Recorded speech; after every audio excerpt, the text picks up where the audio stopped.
In this section, we'll be talking about solving equations, but the ones that are a little more different. Okay, something a little more challenging. And we are still dealing with linear equations for now. Now, take for example, we shall consider an equation like 4 over 5x minus 3 equals 2x minus 3 over 5. So this is asking you to solve, and it's an equation that involves fractions. Now, a lot of times we want to not deal with fractions, and being an equation, we have all the good stuff. We can actually add both sides, multiply both sides, okay? So in this case, we will use this method called clear the fractions. So this is called clear the fractions. So what it means is we're going to multiply throughout by the LCD. So if you think about it, 3 can be looked upon as 3 over 1, just as 2x can be looked upon like 2 over 1. So if you look at all the denominators, it seems I need to multiply by some number and all the denominators will disappear. And the natural choice would be to use 5. And the reason 5 is being used is because 5 of course goes into 5 and 1 also divides 5. Okay, so in that sense 5 will work, and just remember whatever you multiply, you got to multiply by the same thing throughout.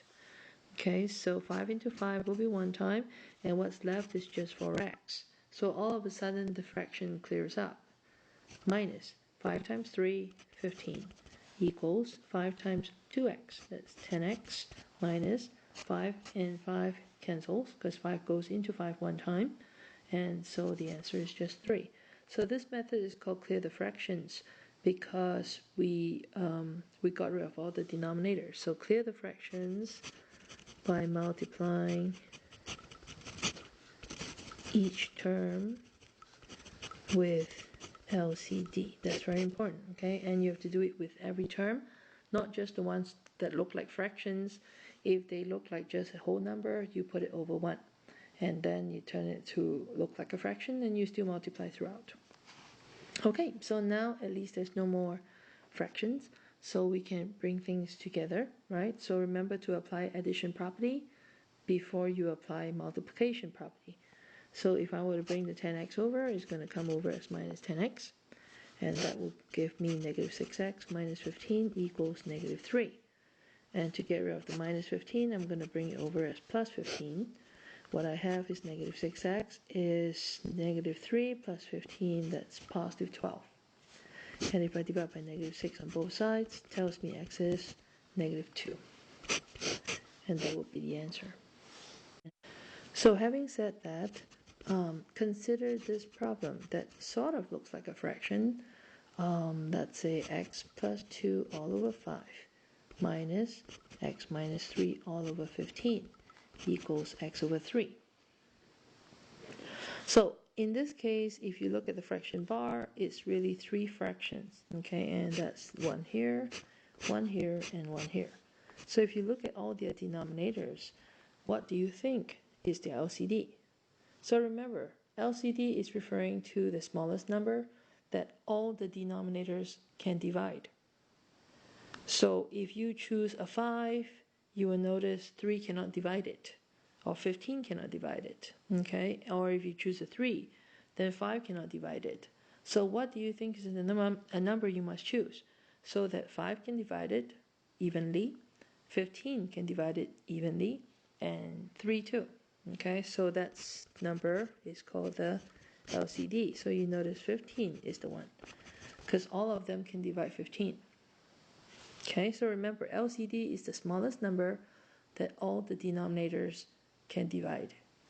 So 5 goes into 15 3 times, and watch out for this. This 3 has a parentheses, okay? There's a parentheses that comes after it, so don't forget to distribute. So 3 times x plus 2, that would be 3x plus 6, minus 15 into 15. So that, watch out for this, there's a minus in front of the parentheses, so don't forget to distribute that. Really, the minus really means minus 1, Okay, so you're multiplying the parentheses by -1. So -1 times x will be -x, -1 with -3. That makes it +3. Equal, 3 goes into 15 5 times, and 5 times x will be 5x. Okay, so this method is called clear the fractions. And so let's finish the problem. So on the left side, I can clean things up. So if they're on the same side, I will combine like terms. 3x with x is 2x. 6 plus 3, that will be 9, equals 5x. So let's say I want to get rid of the 2x to join the 5x. This is a plus 2x. It's going to come over as minus 2x. So 9 is equals to 3x. Divide by 3 on both sides. Tells me x equals 3.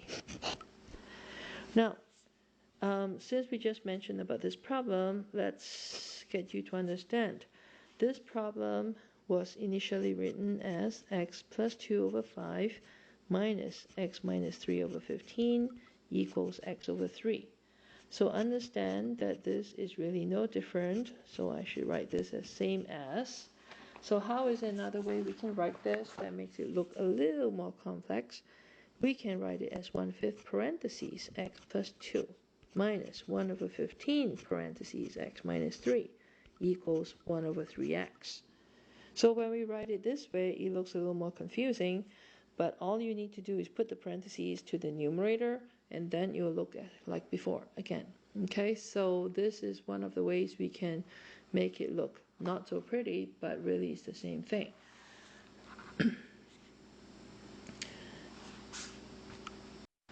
So sometimes you notice we get a little confused when we see parentheses around, so I would recommend and strongly recommend that you remove the parentheses first, okay, before you actually go ahead solving it. So let me show you an example what I mean.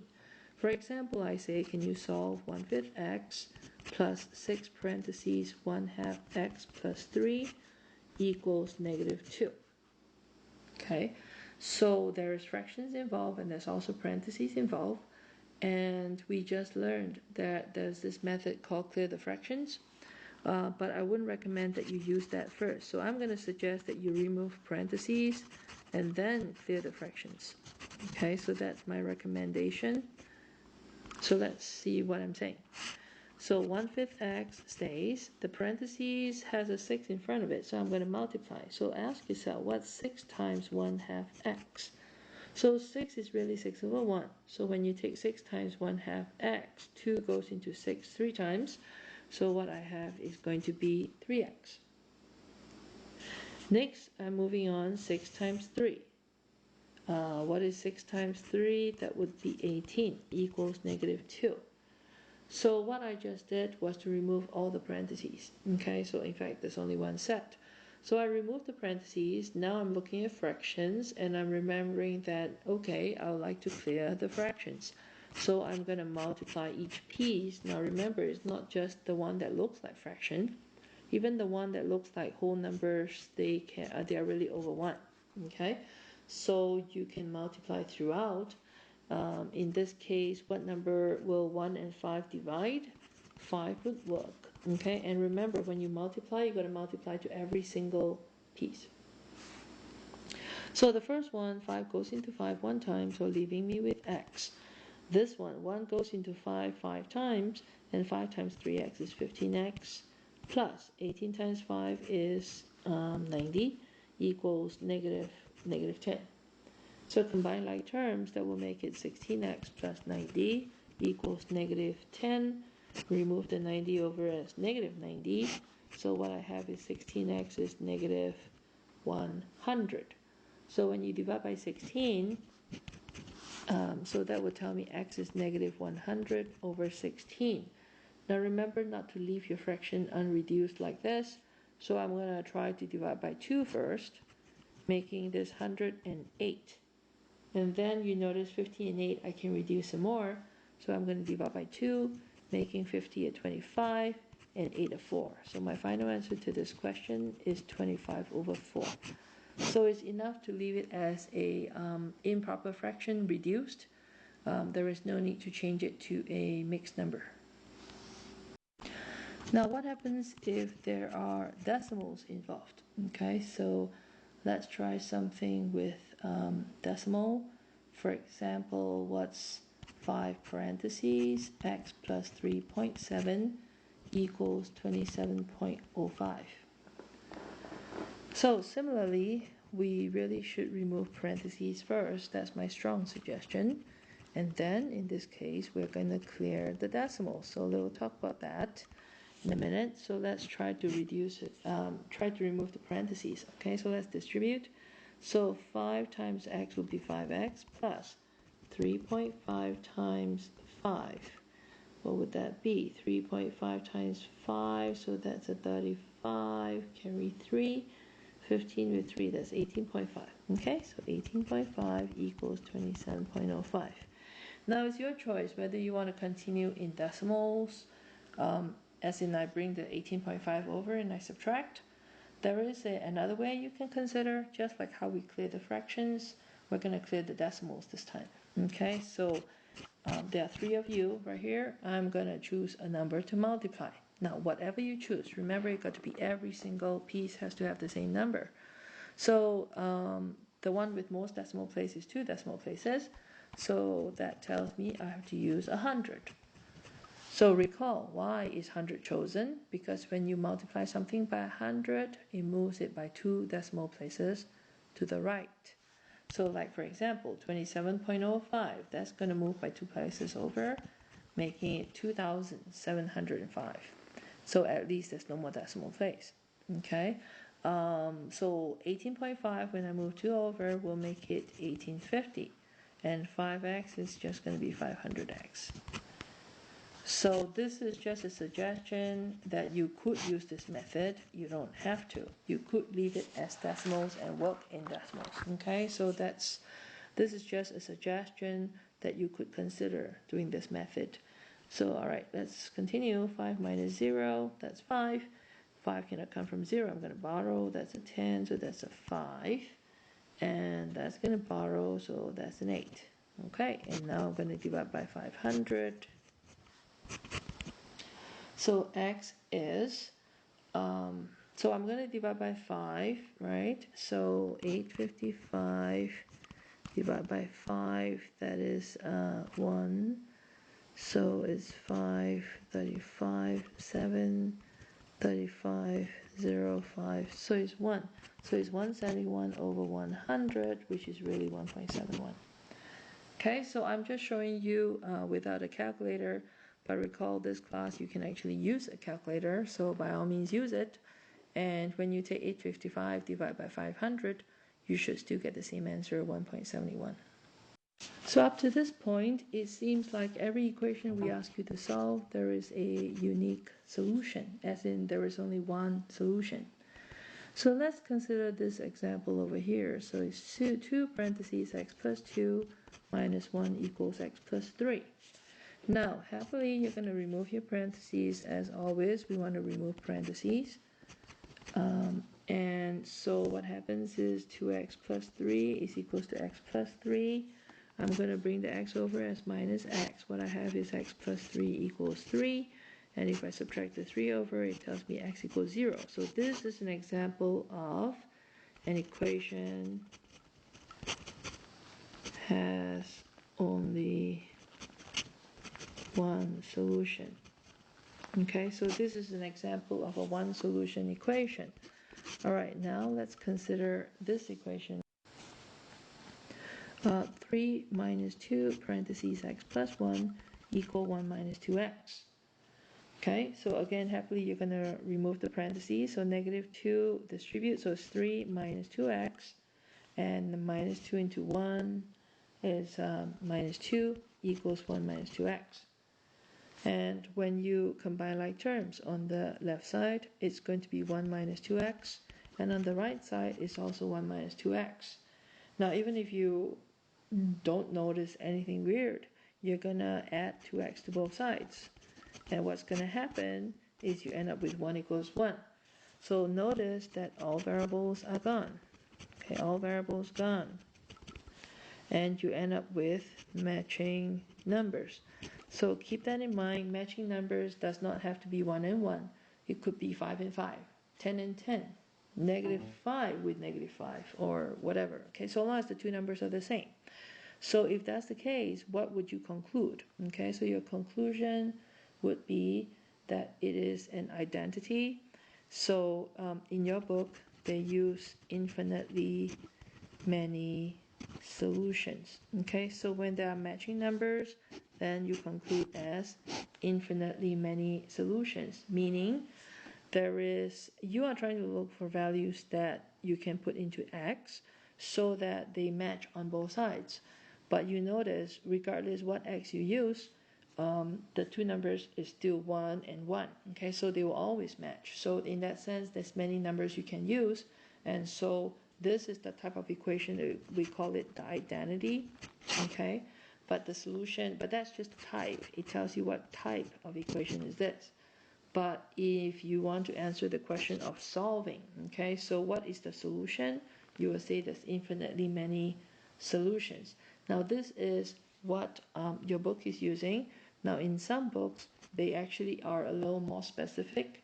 They will tell you what kind of solution is that, because all you're saying is there's many solutions. What exactly are they? So in most books, they'll tell you exactly that they are all real numbers.